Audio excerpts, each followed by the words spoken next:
City India news Telugu, ఇది చీకటి వెలుగు. బీజేపీ ప్రభుత్వం దేశానికి సంబంధించినటువంటి అంశాల మీద, కొన్ని ముఖ్యమైనటువంటి అంశాల మీద మోడీ మౌనం వహిస్తున్నాడు. ఇటీవల అమెరికా అధ్యక్షుడు ట్రంప్ భారతదేశంలో తయారయ్యేటటువంటి ఐఫోన్లను అమెరికాలో దిగుమతి అవుతే వాటి మీద 25% పన్నులు విధిస్తున్నామని చెప్పి ప్రకటన చేశాడు. అట్లాగే అది అమెరికాలోనే తయారు కావాలి తప్ప భారత్లో ఇతర దేశాల్లో తయారు కావడానికి వీల్లేదనేటటువంటి ఆంక్షలు కూడా పెడుతున్నాడు. అట్లాగే అమెరికా నుంచి భారతదేశానికి దిగుమతి అయ్యేటటువంటి వాటిలో 0% పన్ను ఉంటుంది అని చెప్పి మాట ఇచ్చారని చెప్పి కూడా ట్రంప్ చెప్తున్నాడు. మన దేశం నుంచి తయారైపోయినటువంటి వాటికేమో 25% పన్నేస్తామని, అమెరికాలో తయారైనటువంటి వస్తువులు మన దేశానికి వస్తే మాత్రం 0% ఇస్తూనే ఉంటుందని చెప్పి మాట ఇచ్చారని చెప్పి ట్రంప్ చెప్తున్నాడు. దీని మీద మన దేశ ప్రధాని మోడీ స్పందించాల్సినటువంటి అవసరం ఉంది. ఎందుకంటే ఈ నేపథ్యంలో ఇక్కడ కొత్తగా వచ్చేటటువంటి పరిశ్రమలు కానీ ఇతరవి ఆ రకంగా పెట్టుబడులు వచ్చేటటువంటి అవకాశం ఉండదు. అట్లాగే ఆ దేశం నుంచి దిగుమతి అయ్యే వాటికన్నిటి కూడా 0% అనేటటువంటి పద్ధతి వస్తే ఇక మన దేశంలో ఉండేటటువంటి పారిశ్రామిక రంగం అంతా కూడా దెబ్బతినిపోయేటటువంటి అవకాశం ఉంటుంది. దానివల్ల పెద్ద ఎత్తున నిరుద్యోగ సమస్య పెరిగేటటువంటి అవకాశం ఉంటుంది. అట్లాగే దేశ సంపదకు కూడా అది తీవ్రమైనటువంటి ఆటంకంగా ఉంటుంది. కాబట్టి దాని మీద మోడీ స్పందించాలని చెప్పి సిపిఎంగా డిమాండ్ చేస్తున్నాం. అట్లాగే పహల్గాం ఘటనకు సంబంధించిన దాడి తర్వాత ఇప్పుడు ఏకతా యాత్ర అనేది బీజేపీ వాళ్ళు చేస్తున్నారు. ఒక రకంగా ఉగ్రవాదులకు సంబంధించినటువంటి దాడిని ప్రతిదాడి చేయడానికి భారత ప్రభుత్వం సైన్యాలు చాలా బాగా ఎఫెక్టివ్గా చేసాయి అని చెప్పి దేశ ప్రజానీకం అన్ని రాజకీయ పార్టీలు కూడా కేంద్ర ప్రభుత్వానికి సైన్యానికి మద్దతు ఇచ్చాయి.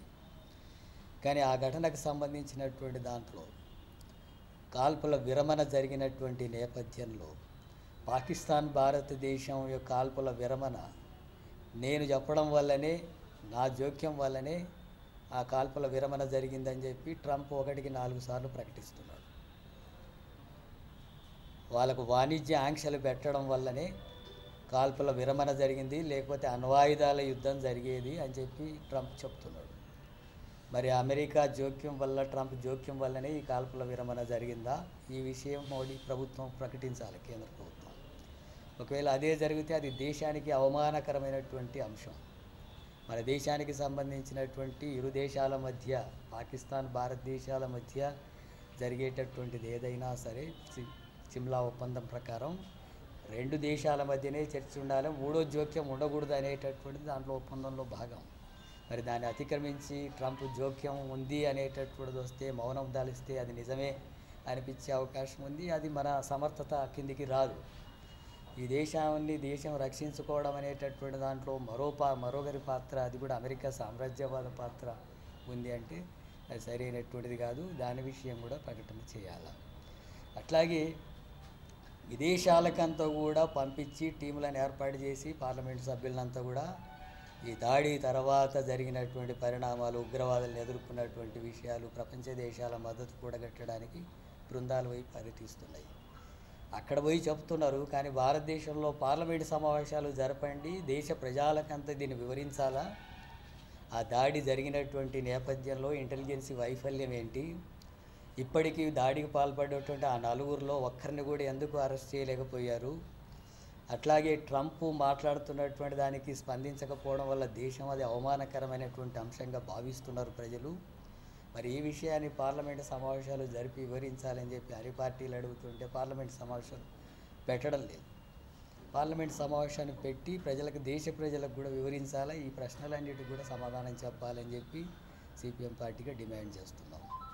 అట్లాగే ప్రధానంగా ఉపాధి కూలీల సమస్య చాలా తీవ్రమైనటువంటి సమస్యగా దేశవ్యాప్తంగా ఉంది. ఉపాధి కూలీలు, గ్రామీణ ప్రాంతాల్లో పనిచేసే ఉపాధి కూలీలు పని కోల్పోతున్నారు. పని దినాలు వాళ్ళకి రావడం లేదు, వేతనాలు సరిగా రావడం లేదు. 200 రోజులు పని కల్పించాలని, 600 రూపాయలు రోజుకి ఇవ్వాలని వ్యవసాయ కూలీలు, ఉపాధి కూలీలు డిమాండ్ చేస్తున్నారు. ఒక 2.5 లక్షల కోట్ల రూపాయలు కేంద్ర ప్రభుత్వం కేటాయిస్తే 30 కోట్ల మంది ఉపాధి కూలీలకు పని దొరుకుతుంది, వాళ్ళ కుటుంబాలు బ్రతకడానికి అవకాశం ఉంటుంది. కానీ 2.5 లక్షల కోట్లు కావాలంటే వాళ్ళు 86,000 కోట్లు మాత్రమే ఇస్తున్నారు. 45 లక్షల కోట్లకు పైగా ఉన్నటువంటి బడ్జెట్లో 2.5 లక్షల కోట్లు ఇస్తే ఉపాధి కూలీలందరి జీవితాలు బాగుపడడానికి అవకాశం ఉంటుంది. ఆ విషయాలు పట్టించుకోవడం లేదు, స్పందించడం లేదు, దాని గురించి మాట్లాడడం లేదు. అందుకనే రేపు 30 తారీఖున రాష్ట్ర వ్యాప్తంగా అన్ని కలెక్టర్ కార్యాలయాల ముందు ఉపాధి కూలీల సమస్యల మీద ధర్నాలు నిర్వహించాలని చెప్పి వ్యవసాయ కార్మిక సంఘం పిలుపునిచ్చింది. ఆ ధర్నాకు సిపిఎం పార్టీ పూర్తిగా మద్దతు ఇస్తుంది. ఆ సమస్యలను పరిష్కరించడానికి కేంద్రం మీద ఒత్తిడి తీసుకురావాలని చెప్పి అలాంటి ఉద్యమాలు మనం కొనసాగించాల్సిన అవసరం ఉందని చెప్పి తెలియజేస్తున్నాం. మొత్తం దేశవ్యాప్తంగా కార్మికులు తాము పోరాడి సాధించుకున్నటువంటి కొన్ని హక్కుల్ని, చట్టాలని, లేబర్ కోడ్లని అన్నింటినీ కుదించేసి వాటిని అన్నింటినీ కూడా హక్కుల్ని కాలరాస్తున్నారు. అంటే సమ్మె చేసే హక్కు ఉండకూడదని, సంఘం పెట్టే హక్కు ఉండకూడదని, వేతనాలు పెంచమనే హక్కు ఉండకూడదనే పద్ధతుల్లో కార్మికుల హక్కులంతా కూడా 4 కోడ్లుగా కుదించేసి వాళ్ళ హక్కుల్ని కాలరాస్తున్నారు. దీనికి వ్యతిరేకంగా దేశవ్యాప్తంగా కార్మికులు పెద్ద ఎత్తున ఆందోళన చేస్తున్నారు. కనీస వేతనం 26,000 ఉండాలా, పెరిగిన ధరలకు అనుగుణంగా వాళ్ళ వేతనాలు కూడా పెంచాలా, ఆ కుటుంబాలు కూడా బ్రతకాలి కదా, బ్రతుకుదేరు అన్నప్పుడు 26,000 రూపాయలు నెలకు కనీస వేతనం ఉండాలని చెప్పి అంటే స్పందించడం లేదు. ఆ సమస్య మీద కేంద్ర ప్రభుత్వం వెంటనే స్పందించి 26,000 రూపాయలు కనీస వేతనం ఉండేటట్టుగా చర్యలు తీసుకోవాలా. ఆ రకంగా కార్మికులు చేస్తున్నటువంటి ఆందోళన పోరాటాలకు కూడా సిపిఎం పార్టీ పూర్తిగా మద్దతు ఇస్తుంది. అట్లాగే రైతాంగం వాళ్ళకి గిట్టుబాటు ధర లేదని, మార్కెట్ కల్పించడం లేదని, ఎరువుల మీద సబ్సిడీలు ఇవ్వడం లేదని, ఇటువంటి అనేక కారణాల చేత బీజేపీ అధికారంలోకి వచ్చిన తర్వాత 1,00,000 మందికి పైగా రైతులు ఆత్మహత్యలు చేసుకుంటున్నారు. ఇప్పుడు కూడా అలాంటి స్థితి కొనసాగుతుంది. అందుకని వాళ్ళ రైతుల సమస్యలు పరిష్కరించడంలో కేంద్ర ప్రభుత్వం పూర్తిగా విఫలమైంది. ఆ భూములంతా కూడా కార్పొరేట్ సంస్థలకు అప్పగించేటటువంటి కార్యక్రమానికి పూనుకుంటుంది. ఆ రకంగా రైతులకు, కూలీలకు, కార్మికులకు వ్యతిరేకంగా బీజేపీ వ్యవహరిస్తున్నటువంటి పరిస్థితి ఉంది. దీన్ని శ్రామిక వర్గాలని వాళ్ళ శ్రమను దోపిడీ చేసుకోవడానికి తప్ప, కార్పొరేట్ సంస్థలను పెంచి పోషించడం తప్ప ఇంకో పద్ధతి లేదు. బీజేపీ అనుసరిస్తున్నటువంటి దాంట్లో అది ఉంది. దేశం ఆర్థికంగా ప్రపంచ దేశాల్లో ఇప్పుడు మనం 4వ స్థానాల్లోకి పోయినాం. ఆర్థికంగా అభివృద్ధి చెందిన ఎక్కువ దేశాల్లో మనం 4వ స్థానం అని చెప్పి అంటున్నారు. కానీ మన దేశంలో ఇప్పటికీ పౌష్టికాహారం లేనటువంటి వాళ్ళు 40% మంది పైగా ఉన్నారని, అట్లాగే 20 కోట్ల మంది కనీసం తిండి దొరకడం లేనటువంటి ప్రజలు ఈ దేశంలో ఉన్నారని, 1% కార్పొరేట్ సంస్థల చేతుల్లో 40% సంపద పోగైతే 50% ఉండే పేదల చేతుల్లో 3% సంపద మాత్రమే ఉంటుందని, ఇలాంటి తీవ్రమైనటువంటి ఆర్థిక అసమానతలు దేశంలో కొనసాగుతుంటే, ఇల్లు లేనటువంటి వాళ్ళు కోట్ల మంది ఉంటే, నిరుద్యోగ సమస్య తీవ్రంగా ఉంటే, ఉపాధి కూలీలు పని కోసం కొట్లాడుతున్న పరిస్థితి ఉంటే, అలాంటి ఆర్థిక అసమానతలు కొనసాగుతున్నటువంటి సందర్భంలో ప్రపంచంలో మనం 4వ ఆర్థికంగా అభివృద్ధి చెందినటువంటి దేశంగా కోవడం అనేది సమానమైనటువంటి ఆర్థిక అసమానతలు తీవ్రంగా ఉన్నటువంటి విషయాన్ని పరిష్కరించకుండా ఏదోటనో ఆదాను, అంబానీ లాంటి వాళ్ళ చేతుల్లో సంపద పోగై ప్రజల చేతుల్లో సంపద లేకుండా చేసేటటువంటి ధోరణిని బీజేపీ అనుసరిస్తుంది. దీన్ని వ్యతిరేకించాల్సినటువంటి అవసరం ఉంది. అందుకని బీజేపీ విధానాలు ప్రజా వ్యతిరేకంగా ఉన్నాయి. ప్రజా వ్యతిరేక విధానాలకు పైన, బీజేపీ విధానాలపైన పోరాడాల్సినటువంటి అవసరం ఉందని చెప్పి ప్రజానీకానికి విజ్ఞప్తి చేస్తున్నాం. అట్లాగే మన రాష్ట్ర ముఖ్యమంత్రి రేవంత్ రెడ్డి ఈ జిల్లాకు సంబంధించినటువంటి వ్యక్తి. ఈ జిల్లాకు సంబంధించినటువంటి విషయాలు పరిష్కరించే దాంట్లో ఏవైనా ముందుకు వస్తాడని చెప్పి అనుకున్నది, అలాంటిది ఏం జరగలేదు. ఇప్పుడు IIITని ప్రారంభిస్తున్నట్టు వచ్చింది. దాని వరకు చూస్తే అది మంచిదే. కానీ పాలమూరు రంగారెడ్డి జిల్లా పాలమూరు రంగారెడ్డి ప్రాజెక్టుకు సంబంధించింది వాటికి నిధులు కేటాయించడం అనేటటువంటి జరగడం లేదు, పనులు జరగడం లేదు. దానివల్ల మొత్తం మహబూబ్నగర్ జిల్లాకు కానీ, రంగారెడ్డి జిల్లాకు కానీ మొత్తం నీటి సౌకర్యం పెరిగి వ్యవసాయ రంగంలో కొంత పని పెరిగి పారిశ్రామికంగా కూడా అభివృద్ధి చెంది ఉపాధి అవకాశాలు పెరగడానికి అవకాశం ఉన్నటువంటి ముఖ్యమైనటువంటి అంశాల మీద జరగడం లేదు. జిల్లాలో ఉండే పెండింగ్ ప్రాజెక్టులను పూర్తి చేయడానికి తగినట్టుగా నిధులు కేటాయించేటటువంటి దాంట్లో సరైనటువంటి చర్యలు తీసుకోవడం లేదు. అట్లాగే రాష్ట్ర వ్యాప్తంగా కూడా రైతులకు సంబంధించినటువంటిది ఈరోజు పేపర్లో చూస్తే వర్షాలకు ధాన్యం అంతా తడిసిపోయింది. కొనుగోలు చేయండి అని చెప్పి తహసీల్దార్ల కాలు మొక్కుతున్నారు రైతులు. మొత్తం 10-15 రోజులైంది రోడ్ల మీదనే లేదా మార్కెట్లలోనే ధాన్యం ఉంటుంది, తడిసినాయి, అవి కొనండి, మేము నష్టపోతున్నాం, పడిగాపులు గాయాల్సి వస్తుందని అవి కాలు మొక్కుతున్నారు రైతులు. ఇలాంటి దుస్థితి కొనసాగుతుంటే ముందు జాగ్రత్తలు తీసుకొని వాటిని అన్నింటినీ కొనుగోలు చేయాలని చెప్పి పెద్ద ఎత్తున అందరూ రైతులు ఆందోళన చేస్తున్నా ప్రభుత్వం వాటిలో విఫలమైంది, సరిగా ఆ సమస్యను పరిష్కరించలేకపోతుంది. అట్లాగే రైతు భరోసా ఇవ్వడం అనేటటువంటిది సరిగా జరగలేదు. రైతు బీమా ఇవ్వడం అనేటటువంటిది జరగడం లేదు.